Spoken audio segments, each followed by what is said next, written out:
जिस नगर से आप आते हैं, काशी, बनारस, हिंदी को उसने बहुत कुछ दिया है। वो हिंदी साहित्य की राजधानी मानी जाती रही है।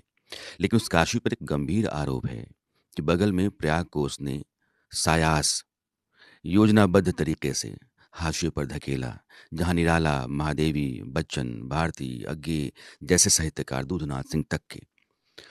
उसकी कीर्ति वैसी नहीं, जैसी काशी की रही। काशी से तनिक भी कमतर नहीं, बल्कि बहुत बेहतर साहित्यकार प्रयाग ने अपनी गोद में पाले, बड़ा किए, लेकिन काशी ने कुछ खेल कर दिया। हाँ, काशी क्रीड़ा भूमि है। आप देखिए रामलीलाओं का लीला शब्द पर खास जोर है मेरा। प्रणयन और प्रबंधन और प्रचार काशी की ही भूमि से हुआ। तो काशी को रूप बदलना आता है और शाह वक्त की तारीफ में सलाम बजाना भी आता है। इलाहाबाद में एक बहुत पॉजिटिव किस्म का अड़ियलपन है। तो और ये बहस बहुत पुरानी है, बनारस बनाम इलाहाबाद वाली। इसमें बहुत सारे तत्व, बहुत सारी साहित्यिक, सांस्कृतिक, नागरिक स्मृतियां आकर जुड़ जाती हैं। परिमल बनाम प्रगतिशील लेखक संघ, यानी व्यक्तिवाद बनाम समष्टिवाद, यानी साहित्य में समूह और साहित्य में व्यक्ति की जो बहस थी, उसका भी अखाड़ा इलाहाबाद ही था।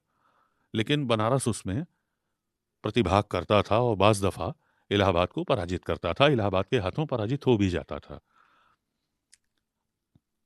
जिस खड़ी बोली का हम और आप बातचीत में व्यवहार कर रहे हैं, इसका इस रूप में निर्माण बनारस में हुआ है। इस तथ्य से कौन इनकार करेगा।